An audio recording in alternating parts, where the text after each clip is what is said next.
오늘도 수고 많으셨습니다. 이제 모든 걱정과 무거운 생각을 내려놓고 성령의 은혜 안에서 평안히 쉬세요. 성령의 은혜가 지금 당신 안에 머물러 그 은혜가 오늘 하루를 포근히 감싸주길 바랍니다. 감사와 찬양이 마음 깊은 곳에서 조용히 흘러나오길 축복합니다. 매일 말씀으로 하루를 시작하고 싶다면 구독으로 함께 해주세요. 좋아요는 오늘을 감사로 물들이는 작은 기도가 됩니다. 댓글에 아멘을 남기시면 당신의 기도가 이 채널을 통해 함께 하늘에 올려집니다. 이 말씀이 필요한 누군가에게 전해주세요. 그 나눔이 또 다른 은혜가 되어 당신의 삶에도 따뜻한 빛으로 돌아올 것입니다. 오늘 밤 하나님의 평안이 당신의 마음을 가만히 감싸주길 예수님의 이름으로 축복합니다. 야복 강가 깊은 밤입니다. 물소리만이 정막을 깨고 흐르는 그곳에 한 남자가 홀로 남아 있습니다. 야곱입니다. 그의 가슴은 두려움으로 뛰고 있습니다. 20해 만에 형 에서를 만나러 가는 길입니다. 400명의 군사를 이끌고 오는 혐의 소식을 들었습니다. 야곱은 모든 것을 잃을지도 모른다는 공포에 떨고 있습니다. 평생 자신의 꾀와 힘으로 살아온 그였습니다. 혐의 장자권을 빼앗았습니다. 아버지를 속였습니다. 외삼촌 라반에게서 재산을 모았습니다. 계획하고 계산하고 조작하며 살아왔습니다. 그런데 지금 그의 모든 꾀가 무용지물이 되었습니다. 가족들을 앞서 보냈습니다.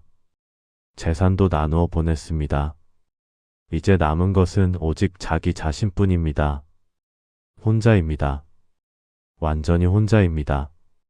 나의 힘으로는 더 이상 어찌할 수 없는 그 자리입니다. 바로 그때입니다. 어떤 사람이 야곱과 씨름하기 시작합니다. 밤새도록 계속된 치열한 몸부림입니다. 땀과 먼지가 뒤범벅이 된 씨름입니다. 한치의 양보도 없는 전력을 다한 싸움입니다. 새벽이 가까워 옵니다. 그분이 말씀하십니다. 날이 새려하니 나를 가게 하라. 그런데 야곱이 부르짖습니다. 당신이 내게 축복하지 아니하면 가게 하지 아니하겠나이다. 이것이 바로 진짜 기도입니다. 형식이 아닙니다. 습관이 아닙니다. 인생이 걸린 절박한 부르짖음입니다. 하나님을 놓지 않는 간절함입니다. 여러분도 혹시 지금 야곱처럼 인생의 야복 강가에 서 있습니까? 나의 힘과 방법으로는 더 이상 앞으로 나아갈 수 없는 막다른 골목에 계신가요? 모든 것이 무너지고 두려움만이 가득한 그 밤을 지나고 계십니까? 그렇다면 오늘 이 기도가 여러분을 위한 것입니다. 야곱처럼 하나님과 씨름하는 한 시간입니다. 환도뼈가 위골되는 아픔이 있을지라도 축복을 붙드는 시간입니다. 야곱이 이스라엘로 변화되는 기적을 경험하는 시간입니다. 지금부터 10가지 씨름의 기도를 드리겠습니다. 두려움을 이기는 기도입니다. 고독 속에서 하나님을 만나는 기도입니다. 깨어짐을 통해 새로워지는 기도입니다. 놓지 않는 간절함의 기도입니다. 변화와 회복과 새로운 시작의 기도입니다. 형식적으로 듣지 마십시오. 야곱처럼 온 힘을 다해 하나님을 붙드십시오. 축복하지 아니하시면 가게 하지 아니하겠다고 부르짖으십시오. 지금부터 브니엘의 아침이 여러분의 삶에 찾아올 것입니다. 함께 기도하시겠습니까? 시작합니다. 사랑의 하나님, 지금 이 시간 두려움 앞에 떨고 있는 주님의 자녀들을 불쌍히 여겨주옵소서. 야곱이 야복 강가에서 떨었던 것처럼 우리도 지금 두려움에 사로잡혀 있습니다. 앞으로 어떻게 될지 알 수 없는 미래 앞에서 발이 떨어지지 않습니다. 주님, 야곱은 20해 만에 형 에서를 만나러 가는 길이었습니다. 400명의 군사를 이끌고 오는 혐의 소식을 들었을 때 그의 마음은 극도의 공포로 가득 찼습니다. 내가 죽을 수도 있다. 가족들이 해를 당할 수도 있다. 과거에 자신이 저지른 죄가 이제 심판으로 돌아오는 것만 같았습니다. 성경은 야곱의 그 두려움을 이렇게 기록하고 있습니다. 야곱이 심히 두려워하고 답답하여 창세기 32장 7절. 심히 두려워했습니다.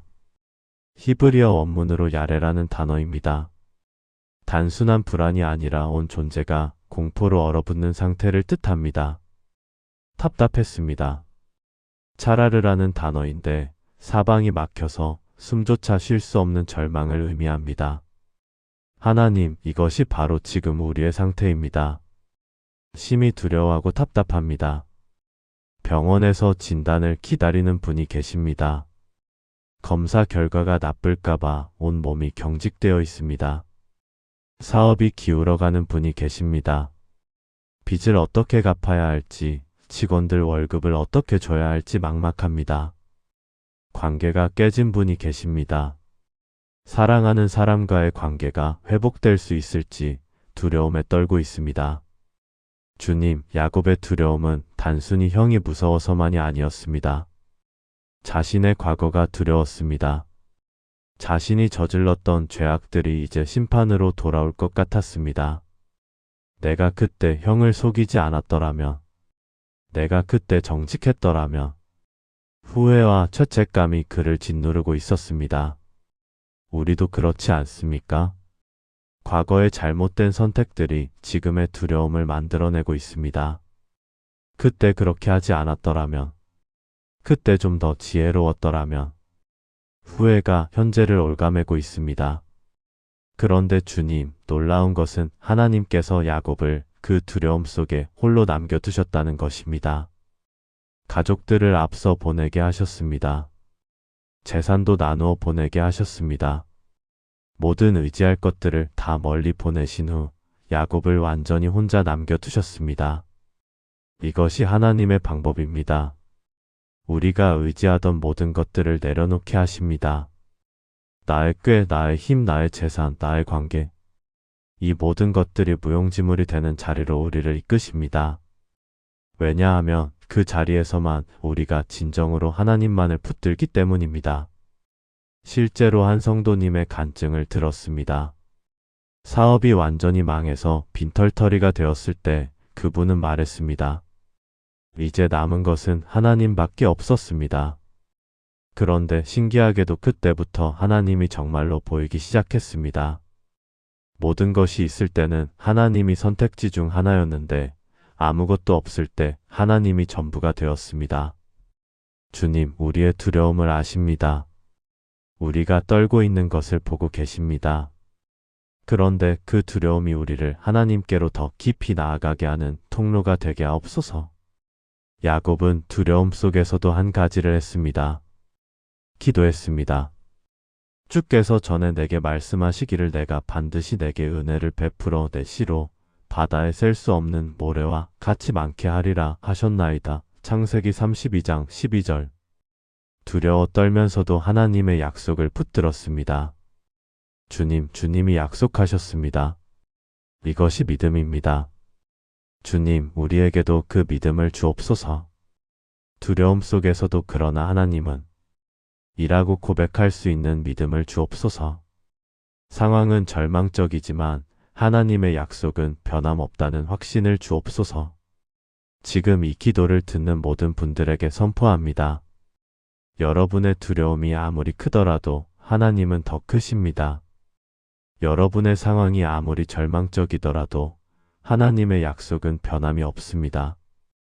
여러분이 지금 야복 강가에 홀로 남겨진 것 같더라도 하나님은 바로 거기 계십니다. 씨름하시는 하나님, 우리의 두려움과 씨름하시는 하나님, 지금 이 시간 우리를 만나 주옵소서. 두려움이 믿음으로 바뀌는 기적을 경험하게 하옵소서. 이제 우리는 두려움 속에 머물지 않겠습니다. 야곱처럼 하나님을 붙들고 씨름하겠습니다. 축복하지 아니하시면 가게 하지 아니하겠다고 부르짖겠습니다. 거룩하신 하나님, 지금 이 시간 깊은 고독 속에 있는 주님의 자녀들을 긍휼히 여겨주옵소서. 야곱이 야복 강가에 홀로 남았던 것처럼 우리도 때로 완전히 혼자라고 느낄 때가 있습니다. 누구도 내 아픔을 이해하지 못하는 것 같고 누구에게도 말할 수 없는 그 고독의 밤을 지나고 있습니다. 주님, 야곱은 그날 밤 완전히 혼자였습니다. 가족들을 앞서 보냈습니다. 두 아내와 두 여종과 11 아들을 야복 나루로 건너보냈습니다. 그의 소유도 다 건너보냈습니다. 그리고 야곱은 홀로 그곳에 남았습니다. 성경은 이렇게 기록합니다. 야곱은 홀로 남았더니 창세기 32장 24절. 이 한 문장이 얼마나 무겁게 다가옵니까? 홀로 남았더니. 히브리어로 레바도입니다. 완전히 혼자, 절대적으로 고립된 상태를 의미합니다. 하나님, 이것이 바로 우리가 때때로 경험하는 영적인 고독입니다.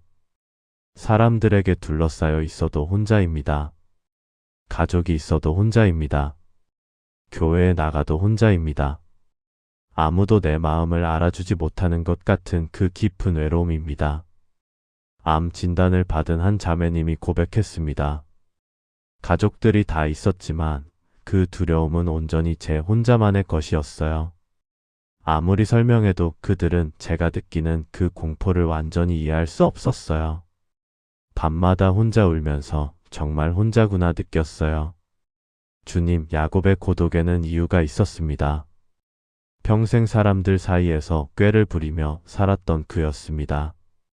형을 속였습니다. 아버지를 속였습니다. 외삼촌과는 속고 속이는 관계였습니다. 사람들과의 관계가 늘 거래와 계산으로 얽혀 있었습니다.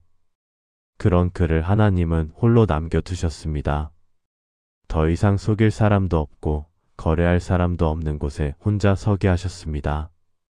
왜냐하면 그 자리에서만 야곱이 진짜 자신과 마주할 수 있기 때문입니다. 그 자리에서만 하나님과 진정으로 만날 수 있기 때문입니다. 우리도 그렇지 않습니까?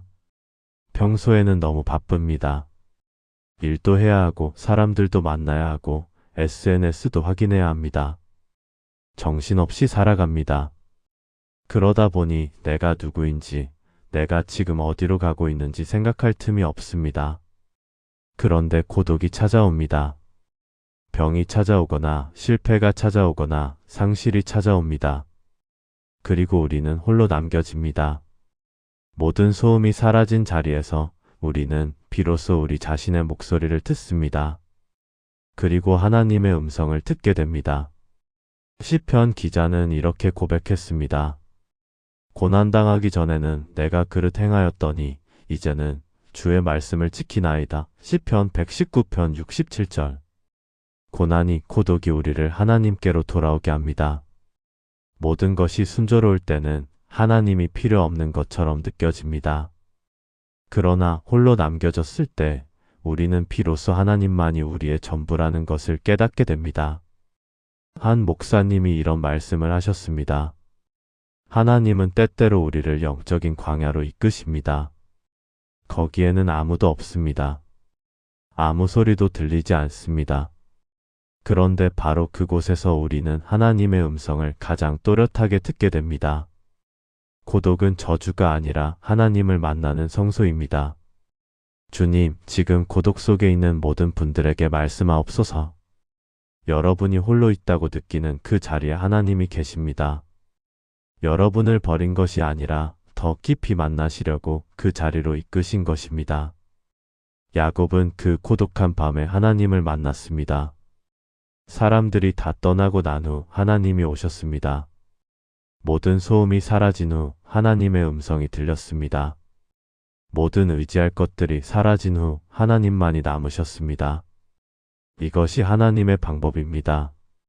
우리를 홀로 남겨두시는 것은 우리를 사랑하시기 때문입니다.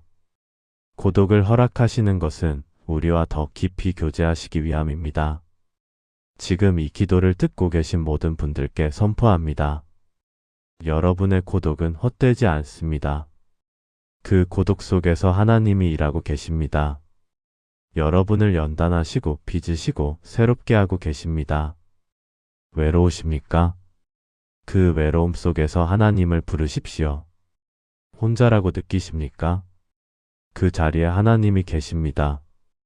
야곱은 홀로 남았지만 진정으로 홀로가 아니었습니다. 하나님이 그와 함께 계셨습니다. 씨름하시는 하나님, 변화시키시는 하나님이 바로 거기 계셨습니다. 우리도 그렇습니다. 우리가 홀로라고 느낄 때 하나님이 가장 가까이 계십니다. 우리가 약할 때 하나님의 능력이 완전하게 나타납니다. 고독하신 분들이여 절망하지 마십시오. 이 고독이 지나면 전에 없던 하나님과의 친밀함을 경험하게 될 것입니다. 이 밤이 지나면 브니엘의 아침이 올 것입니다. 홀로 계신 하나님, 야곱과 함께 하셨던 하나님, 지금 우리와도 함께하여 주옵소서. 고독이 은혜의 통로가 되게 하옵소서. 외로움이 하나님을 더 깊이 아는 계기가 되게 하옵소서. 만군의 하나님, 지금 이 시간 하나님과 진정으로 씨름하기 원하는 주님의 자녀들을 만나 주옵소서. 형식적인 기도가 아니라 온 힘을 다해 하나님을 붙드는 기도를 드리기 원합니다. 야곱처럼 밤새도록 씨름하며 축복을 구하는 간절함을 허락하여 주옵소서. 주님, 야곱이 홀로 남았을 때 놀라운 일이 일어났습니다. 어떤 사람이 나타나 그와 씨름하기 시작했습니다. 성경은 이렇게 기록합니다. 어떤 사람이 날이 새도록 야곱과 씨름하다가 창세기 32장 24절. 어떤 사람? 히브리어로 이시입니다. 그런데 이 어떤 사람이 누구입니까? 본문을 계속 읽어보면 알 수 있습니다. 야곱이 당신의 이름을 알려주소서라고 했을 때 그분은 이름을 밝히지 않으셨습니다. 그리고 야곱은 그곳 이름을 브니엘이라 했습니다. 내가 하나님과 대면하여 보았으며 내 생명이 보존되었다. 창세기 32장 30절. 그 어떤 사람은 바로 하나님이셨습니다. 사람의 형상으로 나타나신 하나님이셨습니다. 신약의 빌립보서는 이를 이렇게 설명합니다. 그는 근본 하나님의 본체시나 하나님과 동등됨을 취할 것으로 여기지 아니하시고 오히려 자기를 비워 종의 형체를 가지사 사람들과 같이 되셨고 빌립보서 2장 6부터 7절. 하나님께서 사람의 모습으로 야곱과 씨름하셨습니다. 왜입니까? 야곱과 진정으로 만나시기 위해서였습니다. 야곱을 변화시키시기 위해서였습니다. 씨름입니다. 히브리어로 예아베크입니다. 이 단어는 야복과 같은 어근에서 나왔습니다. 먼지가 날리도록 치열하게 뒤엉켜 싸우다라는 의미입니다. 가볍게 손을 잡고 노는 것이 아닙니다. 온 힘을 다해 전력을 쏟아붓는 씨름입니다.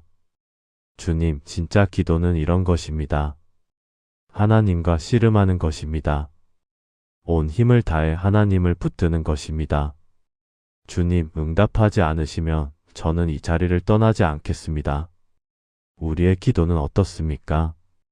형식적이지 않습니까?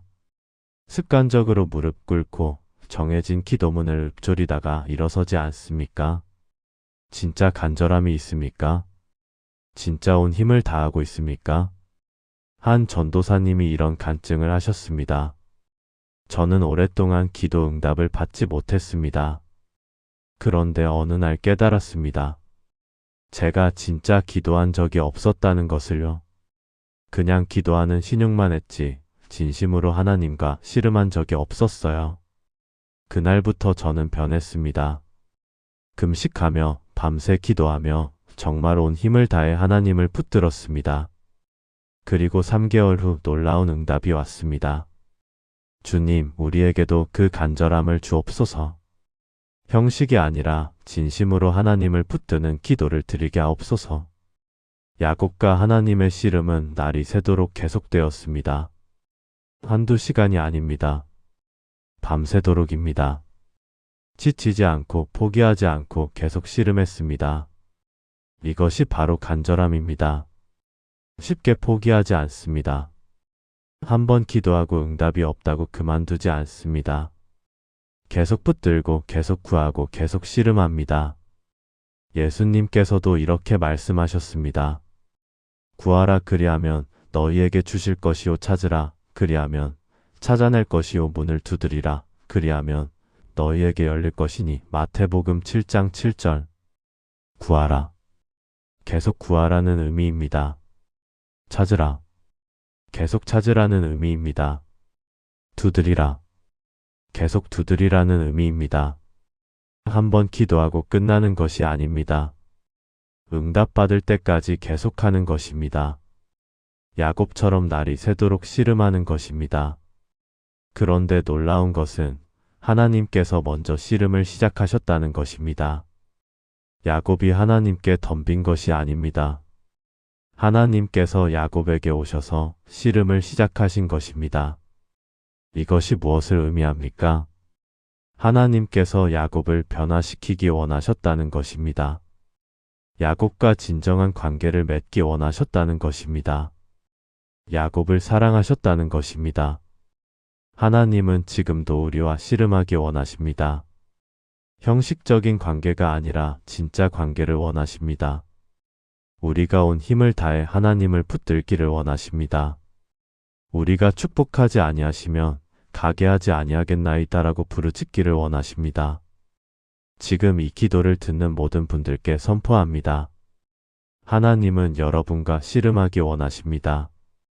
여러분의 형식적인 기도가 아니라 진심 어린 부르짖음을 원하십니다. 여러분이 온 힘을 다해 하나님을 붙들기를 기다리고 계십니다. 지금 결단하십시오.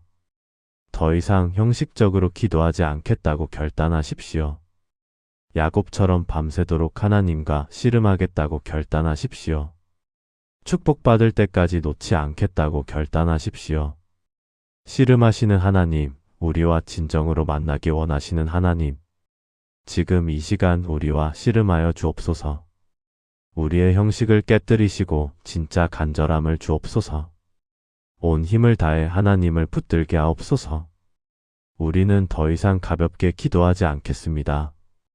야곱처럼 날이 새도록 씨름하겠습니다. 응답받을 때까지 놓지 않겠습니다. 라파의 하나님, 지금 이 시간 깨어짐의 고통 속에 있는 주님의 자녀들을 만나 주옵소서. 야곱이 환도뼈가 위골되는 아픔을 겪었던 것처럼 우리도 때로 깨어지는 경험을 합니다. 그런데 그 깨어짐이 저주가 아니라 축복의 시작이라는 것을 알게 하옵소서. 주님, 야곱과 하나님의 씨름이 절정에 이르렀을 때 일어난 일입니다. 성경은 이렇게 기록합니다. 그 사람이 자기가 야곱을 이기지 못함을 보고 야곱의 허벅지 관절을 치매 야곱의 허벅지 관절이 그 사람과 씨름할 때에 위골되었더라. 창세기 32장 25절. 환도뼈가 위골되었습니다. 히브리어로 티카입니다. 관절이 빠지다, 탈골되다는 의미입니다. 상상만 해도 고통스러운 상황입니다. 씨름 중에 허벅지 관절이 빠진 것입니다. 걷지도 못할 정도의 심한 부상입니다. 평생 절뚝거리며 다녀야 할 만큼의 상처입니다. 그런데 놀랍게도 이것이 바로 야곱의 변화가 시작되는 순간입니다. 환도뼈가 위골된 그 순간, 야곱은 더 이상 자기 힘으로 싸울 수 없게 되었습니다. 더 이상 자기 꾀로 상황을 해결할 수 없게 되었습니다. 완전히 무너진 것입니다. 주님, 이것이 하나님의 방법입니다. 우리를 깨뜨리십니다. 우리의 힘을 무너뜨리십니다. 우리의 교만을 부수십니다. 왜냐하면 깨어진 자리에 하나님의 은혜가 임하기 때문입니다. 시편 기자는 이렇게 고백했습니다. 하나님께서 구하시는 제사는 상한 심령이라. 하나님이여, 상하고 통회하는 마음을 주께서 멸시하지 아니하시리이다. 시편 51편 17절. 상한 심령, 깨어진 마음, 이것이 하나님께서 원하시는 것입니다. 우리는 강할 때 교만합니다. 잘 될 때 하나님을 잊습니다. 성공할 때 내 힘과 내 손의 능력으로 이 재물을 얻었다고 생각합니다. 그래서 하나님은 때때로 우리를 깨뜨리십니다. 한 사업가의 간증입니다. 사업이 잘 될 때는 제가 모든 것을 다 할 수 있다고 생각했습니다. 기도도 형식적으로 했고 예배도 그냥 습관처럼 드렸습니다. 그런데 사업이 망하고 핏더미에 앉았을 때 저는 완전히 무너졌습니다. 아무것도 할 수 없었어요. 그런데 그때부터 진짜 기도가 시작되었습니다. 무릎 꿇고 울면서 하나님을 부르기 시작했어요. 그리고 깨달았습니다. 그동안 제가 하나님을 정말 몰랐구나. 지금 이 깨어짐이 없었다면 저는 영원히 교만 속에서 살았을 거예요. 주님, 깨어짐은 아픕니다. 환도뼈가 위골되는 것은 고통스럽습니다. 병이 찾아올 때, 실패가 찾아올 때, 관계가 깨질 때 우리는 무너집니다. 그런데 바로 그 자리가 하나님을 진정으로 만나는 자리입니다. 야곱은 환도뼈가 위골된 후에도 하나님을 놓지 않았습니다. 아픔 속에서도 계속 붙들었습니다. 더 이상 자기 힘으로 싸울 수 없었지만 그래도 놓지 않았습니다. 이것이 바로 믿음입니다. 고통 속에서도 하나님을 붙드는 것입니다. 깨어진 자리에서도 주님만이 내 소망입니다. 라고 고백하는 것입니다. 바울 사도도 이런 고백을 했습니다. 내가 그리스도를 위하여 약한 것들과 능욕과 궁핍과 박해와 공고를 기뻐하노니 이는 내가 약한 그때의 강함이라. 고린도후서 12장 10절. 약할 때 강합니다. 깨어질 때 세워집니다. 무너질 때 일어섭니다. 이것이 하나님의 역설입니다. 야곱의 환도뼈가 위골된 것은 그에게 평생의 표적이 되었습니다. 그 후로 야곱은 절뚝거리며 다녔을 것입니다. 한 걸음 한 걸음 걸을 때마다 그날 밤을 기억했을 것입니다. 하나님과 씨름했던 그 밤을, 깨어졌던 그 순간을, 그리고 변화되었던 그 경험을. 우리에게도 그런 표적이 필요합니다. 하나님께서 우리를 깨뜨리셨던 그 순간을 기억하는 표적이 필요합니다. 우리가 약했을 때 하나님이 강하셨던 그 경험을 잊지 않아야 합니다. 지금 이 기도를 듣는 모든 분들께 선포합니다. 여러분이 지금 겪고 있는 깨어짐은 헛되지 않습니다. 여러분의 환도뼈가 위골되는 것 같은 고통은 하나님의 사랑의 표현입니다. 하나님께서 여러분을 진정으로 변화시키기 원하시기 때문에 깨뜨리시는 것입니다. 아프십니까? 그 아픔 속에서 하나님을 더 붙드십시오. 무너지셨습니까? 그 무너진 자리에서 하나님께 더 매달리십시오. 라파의 하나님, 치유하시는 하나님, 우리의 깨어진 마음을 만져주옵소서. 위골된 환도뼈처럼 아픈 우리의 영혼을 싸매 주옵소서. 그러나 주님, 우리를 너무 빨리 치유하지 마옵소서. 이 깨어짐을 통해 배워야 할 것들을 다 배우게 하옵소서. 이 고통을 통해 얻어야 할 은혜를 다 얻게 하옵소서. 우리는 깨어짐을 두려워하지 않겠습니다. 환도뼈가 위골되는 고통이 있을지라도 그것이 변화의 시작임을 믿습니다. 약함 속에 강함이 있음을 고백합니다. 엘샤다이 전능하신 하나님, 지금 이 시간 간절히 축복을 구하는 주님의 자녀들을 긍휼히 여겨주옵소서. 야곱이 당신이 내게 축복하지 아니하면 가게 하지 아니하겠나이다라고 부르짖었던 것처럼 우리도 그 간절함으로 주님을 붙들게 하옵소서. 주님, 환도뼈가 위골된 후 야곱에게 일어난 일입니다. 고통 속에서도 야곱은 하나님을 놓지 않았습니다. 그리고 하나님께서 말씀하셨습니다. 날이 새려하니 나를 가게 하라. 그런데 야곱의 대답이 놀랍습니다. 성경은 이렇게 기록합니다. 야곱이 이르되 당신이 내게 축복하지 아니하시면 가게 하지 아니하겠나이다. 창세기 32장 26절. 당신이 내게 축복하지 아니하시면 가게 하지 아니하겠나이다. 히브리어를 직역하면 만약 당신이 나를 축복하지 않으신다면 나는 당신을 보내지 않겠습니다. 입니다. 얼마나 담대한 선언입니까? 얼마나 간절한 부르짖음입니까? 환도뼈가 위골되어 극심한 고통 속에 있었지만 야곱은 하나님을 놓지 않았습니다. 주님, 축복하지 않으시면 보내드리지 않겠습니다. 이것이 바로 진짜 기도입니다. 주님, 우리의 기도는 어떻습니까? 이렇게 간절합니까? 이렇게 담대합니까? 아니면 주님 되면 주시고 안 되면 말고요 하는 식의 기도입니까? 야곱은 달랐습니다. 그는 절박했습니다. 축복이 없이는 살 수 없다는 것을 알았습니다. 하나님의 은혜 없이는 앞으로 나아갈 수 없다는 것을 알았습니다. 그래서 목숨 걸고 붙들었습니다. 예수님께서 들려주신 비유가 있습니다. 불의한 재판관과 과부의 비유입니다.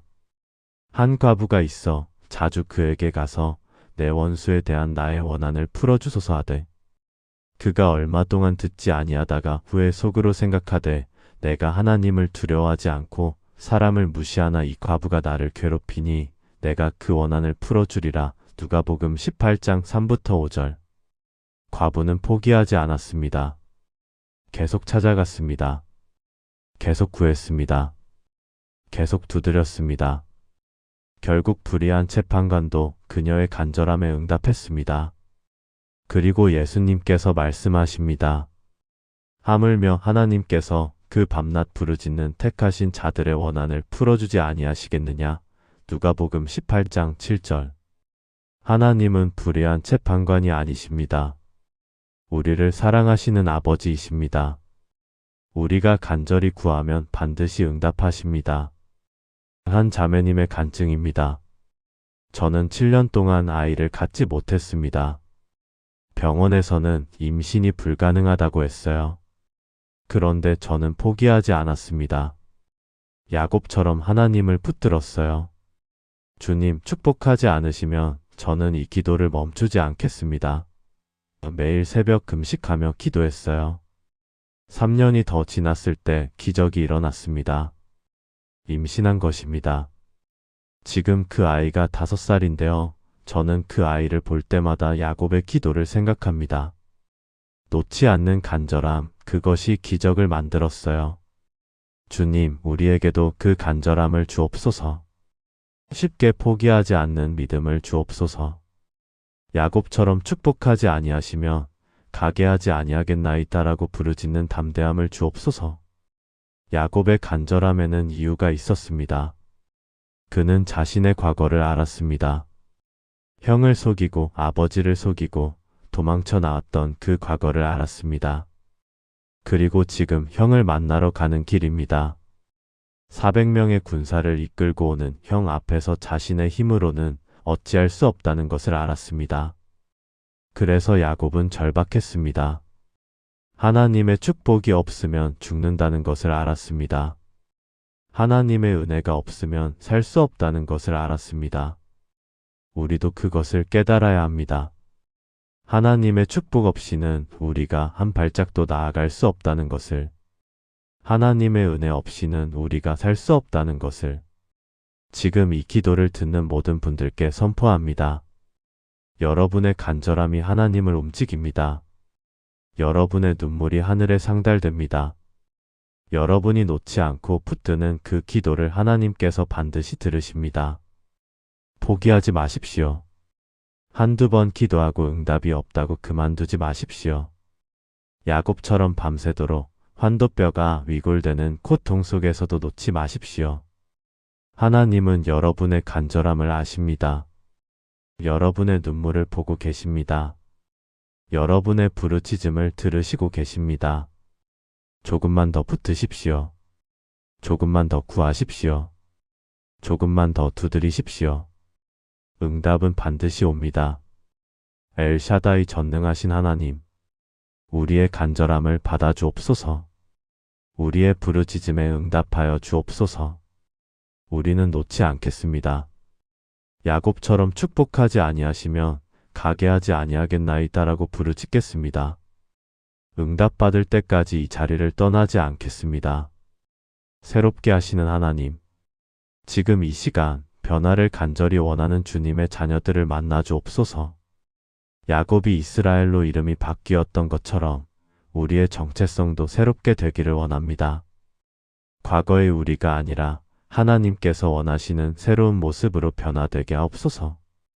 주님, 야곱이 축복하지 아니하시며 가게 하지 아니하겠나이다라고 부르짖었을 때 하나님께서 물으셨습니다.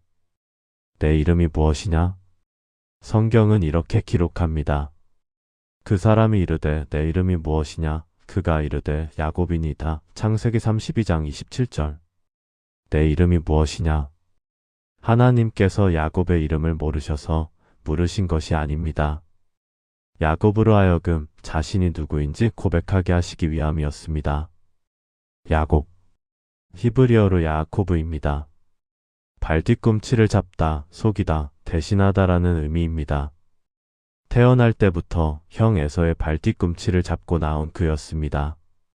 평생 속임수로 살아온 그였습니다. 내 이름이 무엇이냐? 이 질문은 너는 누구냐? 너의 정체성이 무엇이냐? 라는 질문입니다. 야곱이 대답했습니다. 야곱이니다. 이것은 단순히 이름을 말한 것이 아닙니다. 자신의 과거를 고백한 것입니다. 저는 속이는 자입니다. 사기꾼입니다.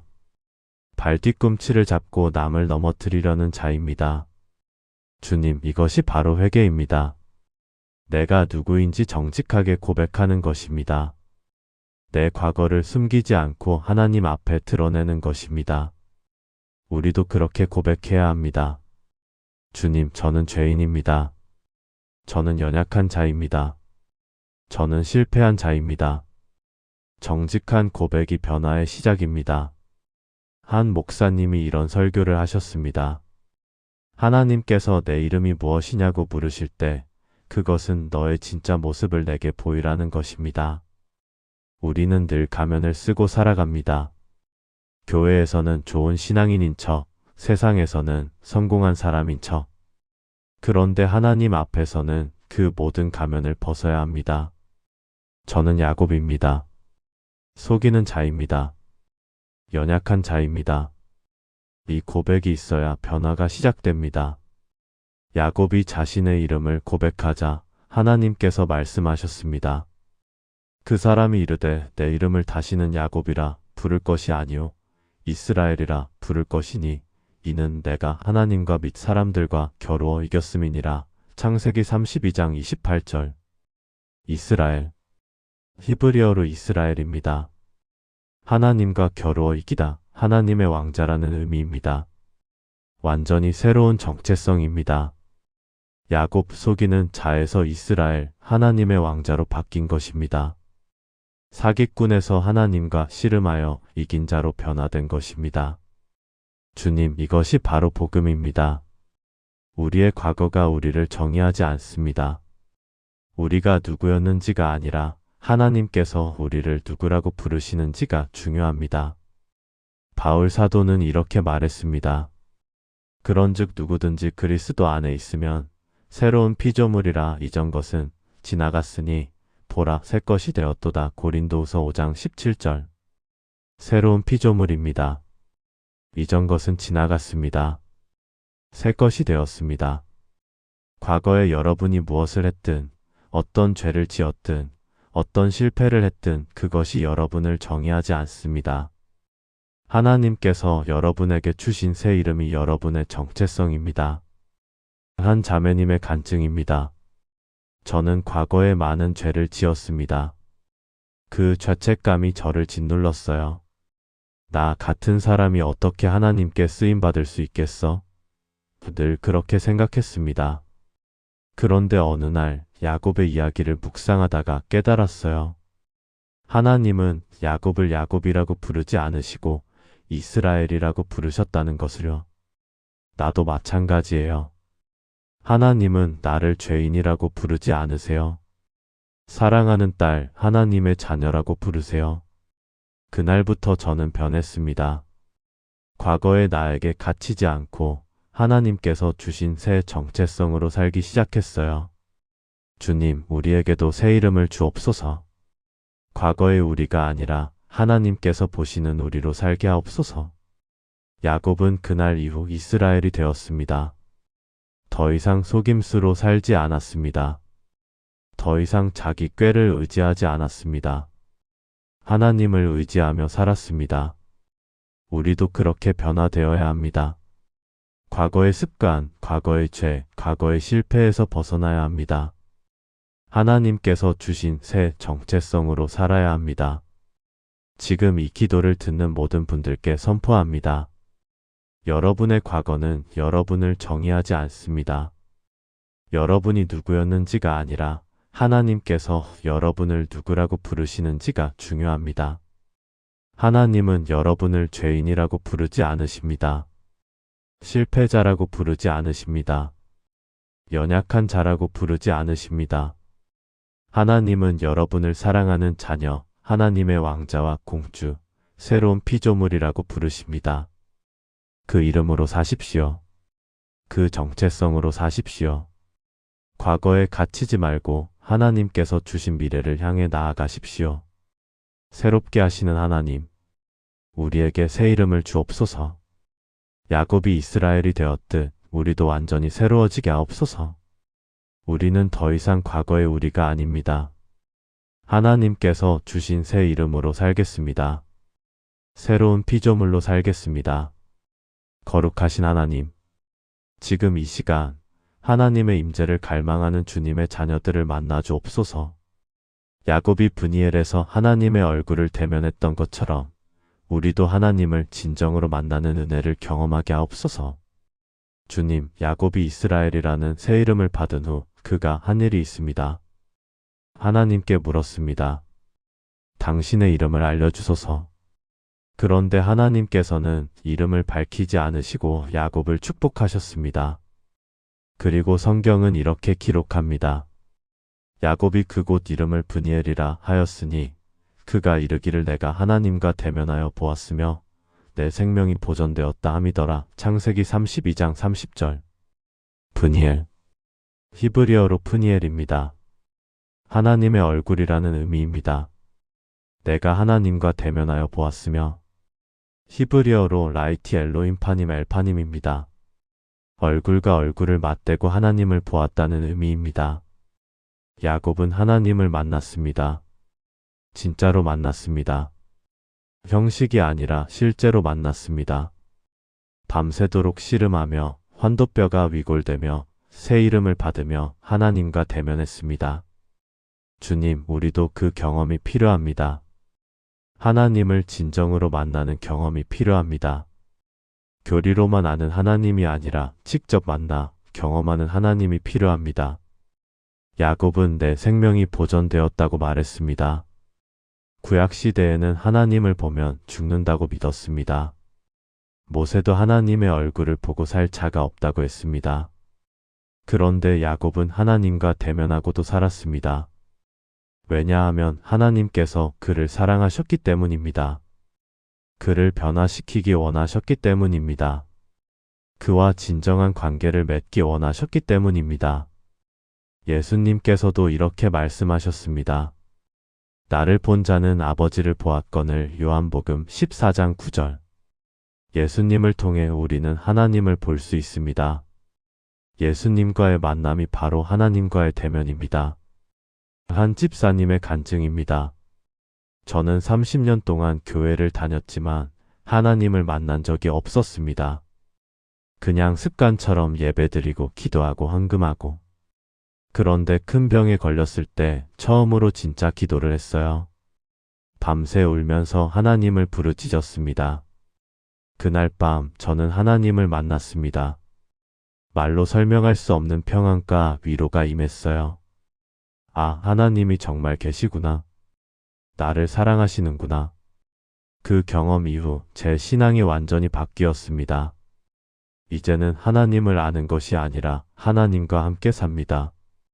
주님, 우리에게도 그 경험을 주옵소서. 하나님을 대면하는 브니엘의 경험을 주옵소서. 야곱은 브니엘에서 해가 돋는 것을 보았습니다. 성경은 그가 브니엘을 지날 때 해가 돋았고 창세기 32장 31절라고 기록합니다. 밤새 씨름한 그 어두운 밤이 지나고 드디어 아침이 왔습니다. 해가 떠올랐습니다. 새로운 날이 시작되었습니다. 이것이 바로 우리의 경험이어야 합니다. 어둠의 밤을 지나 빛의 아침을 맞이하는 것입니다. 고통의 시간을 지나 기쁨의 시간을 맞이하는 것입니다. 씨름의 밤을 지나 축복의 아침을 맞이하는 것입니다. 시편 기자는 이렇게 노래했습니다. 저녁에는 울음이 깃들릴지라도 아침에는 기쁨이 오리로다. 시편 30편 5절. 울음이 영원하지 않습니다. 고통이 영원하지 않습니다. 어둠이 영원하지 않습니다. 반드시 아침이 옵니다. 반드시 해가 뜹니다. 반드시 기쁨이 옵니다. 지금 이 기도를 듣는 모든 분들께 선포합니다. 여러분이 지금 어두운 밤을 지나고 있다면 조금만 더 견디십시오. 아침이 곧 옵니다. 해가 곧 뜹니다. 여러분의 브니엘이 곧 옵니다. 야곱은 브니엘에서 완전히 새로운 사람이 되었습니다. 하나님을 만나기 전과 후가 완전히 달랐습니다. 그는 더 이상 두려워하지 않았습니다. 더 이상 자기 힘을 의지하지 않았습니다. 하나님과 대면한 자로서의 확신과 담대함이 있었습니다. 우리도 하나님을 만나면 변화됩니다. 두려움이 사라집니다. 불안이 사라집니다. 대신 평안과 확신이 임합니다. 하나님을 진정으로 만나십시오. 형식적인 신앙생활을 넘어 하나님과 대면하는 경험을 하십시오. 야곱처럼 밤새도록 씨름하십시오. 그러면 반드시 브니엘의 아침을 맞이하게 될 것입니다. 거룩하신 하나님, 우리에게 브니엘의 경험을 주옵소서. 하나님과 대면하는 은혜를 허락하여 주옵소서. 우리는 더 이상 멀리서 하나님을 바라보지 않겠습니다. 얼굴과 얼굴을 맞대고 하나님을 만나겠습니다. 브니엘의 해가 우리 삶에도 떠오르게 하옵소서. 위로의 하나님, 지금 이 시간 상처를 안고 살아가는 주님의 자녀들을 긍휼히 여겨 주옵소서. 야곱이 환도뼈가 위골된 채 절뚝이며 걸었던 것처럼 우리도 때로 상처를 안고 살아갑니다. 그런데 그 상처가 저주가 아니라 은혜의 증거임을 알게 하옵소서. 주님, 야곱은 브니엘을 지나갈 때 절뚝거리며 걸었습니다. 성경은 이렇게 기록합니다. 그가 브니엘을 지날 때 해가 돋았고 그의 허벅지로 말미암아 절었더라. 창세기 32장 31절. 절었더라. 히브리어로 찰나입니다. 불구가 되어 절뚝거리다, 다리를 저는 상태를 의미합니다. 야곱은 하나님과 씨름한 후 환도뼈가 위골되어 평생 절뚝거리며 살았습니다. 완전히 나은 것이 아니라 상처가 남았습니다. 한 걸음 한 걸음 걸을 때마다 그날 밤을 기억하는 표적이 되었습니다. 주님, 이것이 주는 의미가 무엇입니까? 하나님께서 야곱을 완전히 치유하실 수 있었는데도 그 상처를 남겨두신 이유가 무엇입니까? 그것은 기억하게 하기 위함이었습니다. 야곱으로 하여금 자기 힘으로 살지 말고 하나님을 의지하며 살게 하기 위함이었습니다. 그가 얼마나 연약한 존재인지, 그럼에도 하나님의 은혜로 살아가는 자임을 늘 기억하게 하기 위함이었습니다. 바울 사도도 비슷한 경험을 했습니다. 그에게는 육체의 가시가 있었습니다. 내게 큰 계시를 주셨으므로 너무 자만하지 않게 하시려고 내 육체의 가시 곧 사탄의 사자를 주셨으니 이는 나를 쳐서 너무 자만하지 않게 하려 하심이라. 고린도후서 12장 7절. 바울은 3번이나 이것을 없애달라고 기도했습니다. 그런데 하나님께서 응답하셨습니다. 내 은혜가 내게 족하도다. 이는 내 능력이 약한 데서 온전하여짐이라. 고린도후서 12장 9절. 하나님께서는 바울의 가시를 제거하지 않으셨습니다. 오히려 그것을 통해 하나님의 은혜가 더 크게 나타나게 하셨습니다. 주님, 우리도 상처가 있습니다. 과거의 실패로 인한 상처가 있습니다. 질병으로 인한 고통이 있습니다. 관계의 파탄으로 인한 아픔이 있습니다. 이 상처들이 우리를 절뚝거리게 만듭니다. 그런데 하나님께서는 이 상처들을 통해 일하십니다. 우리가 교만하지 않게 하십니다. 우리가 하나님을 더 깊이 의지하게 하십니다. 우리가 다른 사람의 아픔을 이해하고 위로할 수 있게 하십니다. 한 목사님의 간증입니다. 저는 젊었을 때 사업 실패로 큰 빚을 졌습니다.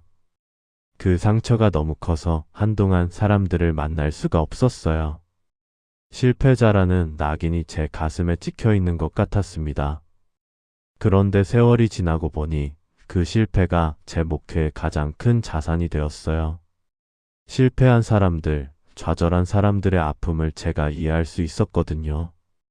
제가 절뚝거리며 걸어본 경험이 있기에 지금 절뚝거리며 걷는 사람들을 위로할 수 있습니다. 주님, 우리의 상처를 은혜의 통로로 사용하여 주옵소서. 우리의 연약함이 하나님의 능력이 나타나는 통로가 되게 하옵소서. 야곱의 절뚝거림은 그의 정체성이 되었습니다. 사람들은 야곱을 볼 때마다 저 사람은 하나님과 씨름한 사람이구나라고 알았을 것입니다. 그의 걸음걸이 자체가 하나님의 은혜를 증거하는 것이었습니다. 우리의 상처도 그렇게 될 수 있습니다. 사람들이 우리를 보며 저 사람은 고통을 통과했지만 하나님의 은혜로 이겨낸 사람이구나라고 알게 될 수 있습니다. 우리의 상처 자체가 하나님의 은혜를 증거하는 것이 될 수 있습니다. 예수님도 부활하신 후에 상처를 보이셨습니다. 도마에게 내 손을 내밀어 내 옆구리에 넣어보라고 하셨습니다. 요한복음 20장 27절. 부활하신 예수님의 몸에도 십자가의 상처가 남아 있었습니다. 그 상처는 제거된 것이 아니라 영광의 표적이 되었습니다. 우리를 구원하신 사랑의 증거가 되었습니다. 우리의 상처도 그렇습니다. 제거되어야 할 부끄러운 것이 아니라 하나님의 은혜를 증거하는 영광의 표적이 될 수 있습니다. 지금 이 기도를 듣는 모든 분들께 선포합니다. 여러분의 상처는 헛되지 않습니다. 여러분이 절뚝거리며 걷는 그 걸음걸이가 하나님의 은혜를 증거합니다. 여러분의 연약함이 하나님의 능력이 나타나는 통로입니다. 상처를 부끄러워하지 마십시오. 오히려 그것을 통해 하나님의 은혜를 증거하십시오. 바울처럼 내가 약할 그때의 강함이라고 고백하십시오. 야곱은 절뚝거리며 걸었지만 당당했습니다. 왜냐하면 그것이 하나님과 씨름한 증거이기 때문입니다. 그것이 하나님의 축복을 받은 표적이기 때문입니다. 우리도 그렇게 살 수 있습니다. 상처가 있어도 당당할 수 있습니다. 연약해도 강할 수 있습니다. 왜냐하면 하나님의 은혜가 우리와 함께하기 때문입니다. 위로의 하나님, 우리의 상처를 만져주옵소서. 그 상처가 은혜의 통로가 되게 하옵소서. 우리는 더 이상 상처를 숨기지 않겠습니다. 야곱처럼 절뚝이며 걸어도 하나님의 은혜를 증거하겠습니다. 우리의 연약함이 하나님의 능력이 나타나는 통로가 되게 하옵소서. 평강의 하나님, 지금 이 시간 깨어진 관계의 회복을 간절히 원하는 주님의 자녀들을 만나 주옵소서. 야곱이 에서와 화해했던 것처럼 우리도 용서하고 용서받는 은혜를 경험하게 하옵소서. 주님, 야곱은 브니엘에서 하나님을 만난 후 가장 두려워하던 순간을 맞이했습니다. 형 에서와의 만남입니다. 스무해 전 형을 속이고 도망쳤던 그 죄가 이제 심판으로 돌아오는 것만 같았습니다. 그런데 놀라운 일이 일어났습니다. 성경은 이렇게 기록합니다. 야곱이 눈을 들어보니 에서가 400명의 장정을 거느리고 오는지라. 에서가 달려와서 그를 맞이하여 안고 목을 어긋맞추어 그와 입맞춤에 두 사람이 닿으니라. 창세기 33장 1절, 4절. 에서가 달려왔습니다. 그런데 칼을 들고 온 것이 아니라 팔을 벌리고 왔습니다. 야곱을 죽이려 온 것이 아니라 안으려 왔습니다. 복수하려 온 것이 아니라 화해하려 왔습니다. 주님, 이것이 얼마나 놀라운 은혜입니까? 야곱이 가장 두려워하던 것이 가장 큰 축복이 되었습니다. 혐의 칼날이 아니라 혐의 포옹을 경험한 것입니다. 이것은 우연이 아닙니다. 하나님께서 일하신 것입니다. 야곱이 브니엘에서 하나님과 씨름하며 변화될 때 하나님께서는 에서의 마음도 변화시키고 계셨습니다. 로마서는 이렇게 말합니다. 사람이 여호와를 기쁘시게 하면 그 사람의 원수라도 그와 더불어 화목하게 하시느니라. 잠언 16장 7절. 하나님을 기쁘시게 하면 원수까지도 화목하게 하십니다. 야곱이 하나님과 바른 관계를 맺자 에서와의 관계도 회복되었습니다. 주님, 우리에게도 깨어진 관계들이 있습니다. 용서하지 못한 사람들이 있습니다. 화해하고 싶지만 어떻게 시작해야 할지 모르는 관계들이 있습니다. 과거의 상처가 너무 커서 다가갈 엄두가 나지 않는 사람들이 있습니다. 한 자매님의 간증입니다. 저는 어머니와 10년 동안 대화를 하지 않았습니다. 결혼 문제로 크게 다투고 나서 서로 고집을 꺾지 않았어요. 그런데 제가 큰 병에 걸렸을 때 먼저 어머니께 연락을 드렸습니다. 엄마, 미안해요. 용서해 주세요. 전화기 너머로 어머니의 울음소리가 들렸어요. 나도 미안하다. 너를 너무 사랑한다. 그날 우리는 10년 만에 화해했습니다. 만약 제가 병에 걸리지 않았다면 아마 평생 화해하지 못했을 거예요. 그 병이 저를 겸손하게 만들었고 용서의 길로 인도했습니다. 주님, 때로는 고난이 화해의 문을 엽니다. 깨어짐이 용서의 길을 만듭니다. 야곱도 환도뼈가 위골되는 고통을 겪은 후 에서를 만날 준비가 되었습니다. 야곱이 에서를 만났을 때 한 말이 의미심장합니다. 내가 형님의 얼굴을 배운즉 하나님의 얼굴을 본 것 같사오니. 창세기 33장 10절. 에서의 얼굴에서 하나님의 얼굴을 보았다고 했습니다. 용서해주는 혐의 모습에서 용서하시는 하나님을 보았습니다. 안아주는 혐의 포옹에서 하나님의 사랑을 경험했습니다. 주님, 이것이 바로 화해의 은혜입니다. 우리가 누군가를 용서할 때 그들은 우리를 통해 하나님의 용서를 경험합니다. 우리가 누군가에게 용서받을 때 우리는 그들을 통해 하나님의 사랑을 느낍니다. 예수님께서도 이렇게 말씀하셨습니다. 그러므로 예물을 제단에 드리려다가 거기서 내 형제에게 원망 들을 만한 일이 있는 것이 생각나거든 예물을 제단 앞에 두고 먼저 가서 형제와 화목하고 그 후에 와서 예물을 드리라. 마태복음 5장 23부터 24절. 하나님께 예배드리는 것보다 형제와 화목하는 것이 먼저입니다. 하나님과의 관계는 사람과의 관계와 분리될 수 없습니다. 야곱과 에서의 화해는 쉽지 않았을 것입니다. 20해의 세월, 깊은 상처, 쌓인 오해들이 있었습니다. 그러나 그들은 용서했습니다. 안았습니다. 울었습니다. 화해했습니다. 지금 이 기도를 듣는 모든 분들께 선포합니다. 여러분이 용서하지 못하고 있는 그 사람, 하나님께서 여러분에게 용서하라고 말씀하고 계십니다. 여러분이 화해하고 싶은 그 관계, 지금이 바로 그때입니다. 쉽지 않습니다. 상처가 너무 깊어서 용서가 안 될 수도 있습니다. 그러나 하나님의 은혜로 가능합니다. 하나님께서 우리를 용서하신 것처럼 우리도 남을 용서할 수 있습니다. 하나님께서 우리를 안아주신 것처럼 우리도 남을 안아줄 수 있습니다. 먼저 다가가십시오. 먼저 손을 내미십시오. 먼저 미안하다, 용서해달라고 말하십시오. 에서가 야곱에게 달려온 것처럼 여러분이 다가갈 때 하나님께서 그 사람의 마음도 변화시키실 것입니다. 평강의 하나님, 깨어진 관계들을 회복시켜 주옵소서. 용서할 수 있는 은혜를 주옵소서.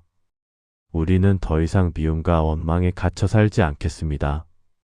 야곱과 에서가 화해했듯 우리도 화해하겠습니다. 용서하고 용서받는 은혜를 경험하겠습니다. 생명의 하나님, 지금 이 시간 새로운 시작을 원하는 주님의 자녀들을 만나 주옵소서.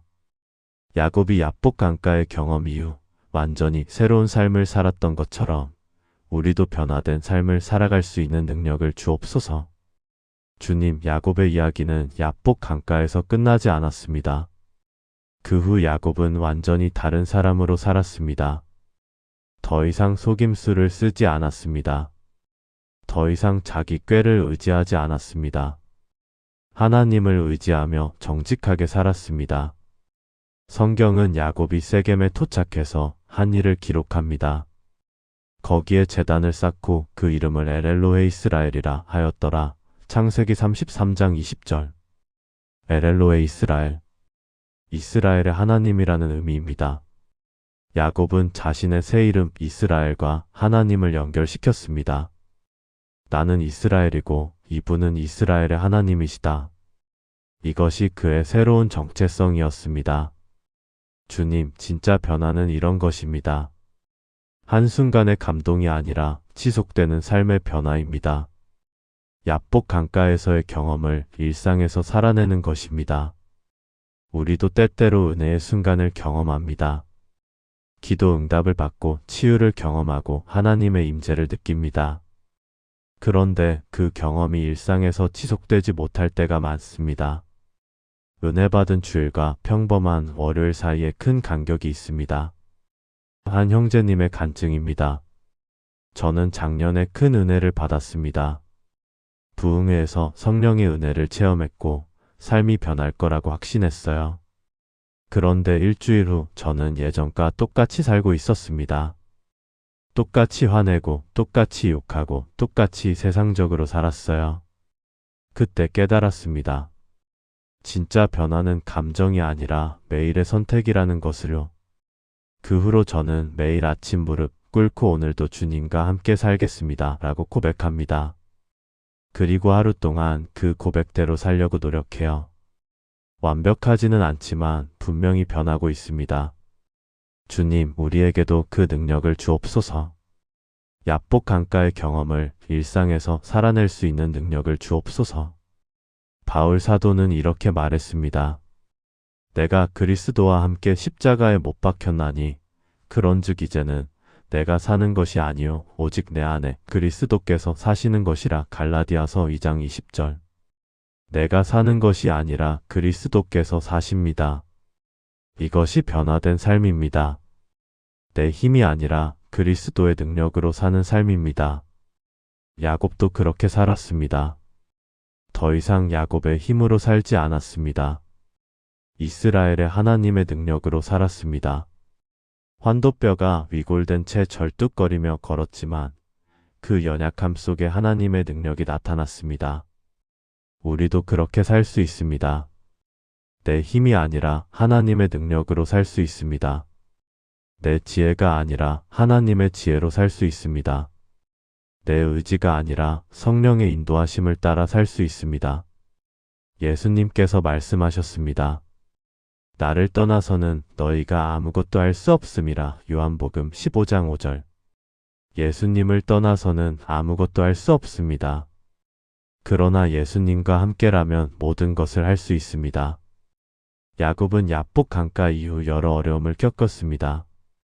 딸 디나의 사건도 있었고 라헬이 죽기도 했습니다. 요셉이 형들에게 팔려가는 아픔도 겪었습니다. 그러나 그는 계속 하나님을 의지했습니다. 어려움 속에서도 신앙을 지켰습니다. 왜냐하면 그는 야복 강가에서 하나님을 만났기 때문입니다. 그 경험이 그의 평생의 기초가 되었습니다. 우리에게도 그런 기초가 필요합니다. 하나님을 진정으로 만난 경험이 필요합니다. 그 경험이 우리 삶의 토대가 되어야 합니다. 지금 이 기도를 듣는 모든 분들께 선포합니다. 오늘이 여러분의 야복 강가가 될 수 있습니다. 오늘이 여러분의 브니엘이 될 수 있습니다. 오늘이 여러분 인생의 전환점이 될 수 있습니다. 결단하십시오. 더 이상 옛 사람으로 살지 않겠다고 결단하십시오. 야곱이 이스라엘이 되었듯 여러분도 새 사람이 되십시오. 그리고 매일 그 결단을 새롭게 하십시오. 매일 아침 무릎 꿇고 오늘도 주님과 함께 살겠습니다 라고 고백하십시오. 매일 밤 잠들기 전에 오늘도 주님의 은혜로 살았습니다 라고 감사하십시오. 변화는 한순간에 완성되지 않습니다. 매일의 선택, 매 순간의 결단이 쌓여서 변화가 만들어집니다. 야곱도 하루아침에 완벽해지지 않았습니다. 그러나 그는 계속 하나님과 함께 걸었고 결국 변화되었습니다. 여러분도 할 수 있습니다. 하나님의 은혜로 여러분도 변화될 수 있습니다.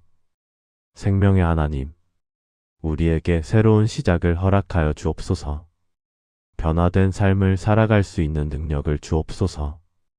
우리는 더 이상 옛사람이 아닙니다. 그리스도 안에서 새로운 피조물입니다. 매일 주님과 함께 걷겠습니다. 매 순간 성령의 인도하심을 따르겠습니다. 야복 강가의 야곱처럼 우리도 하나님과 씨름하며 변화되었습니다. 이제 브니엘의 해가 우리 삶에 떠올랐습니다. 새로운 이름으로, 새로운 정체성으로, 새로운 능력으로 살아가겠습니다. 예수 그리스도의 이름으로 기도합니다. 아멘. 마무리. 사랑하는 여러분, 오늘 우리는 야곱과 함께 야복 강가를 걸었습니다. 두려움 속에서 시작했지만 축복으로 끝났습니다. 어둠의 밤을 지나 빛의 아침을 맞이했습니다. 여러분의 삶에도 야복 강가가 있습니다. 두려움과 고독의 밤이 있습니다. 환도뼈가 위골되는 고통이 있습니다. 그러나 바로 그 자리에서 하나님을 만날 수 있습니다. 씨름하시는 하나님, 변화시키시는 하나님, 축복하시는 하나님을 만날 수 있습니다. 야곱처럼 놓지 마십시오. 축복하지 아니하시면 가게 하지 아니하겠나이다라고 부르짖으십시오. 응답받을 때까지 붙으십시오. 그리고 기억하십시오. 여러분은 더 이상 야곱이 아닙니다. 여러분은 이스라엘입니다. 하나님의 왕자요 공주입니다. 브니엘의 아침이 여러분의 삶에도 떠올랐습니다. 이제 일어나 새로운 삶을 살아가십시오. 이 기도가 여러분에게 축복이 되었다면 좋아요를 눌러주시고 아래 댓글란에 아멘이라고 남겨주세요. 더 많은 분들이 이 은혜를 함께 나눌 수 있도록 공유도 부탁드립니다. 여러분 모두에게 브니엘의 축복이 임하기를 기도합니다. 하나님의 은혜가 여러분과 함께 하시기를 축복합니다.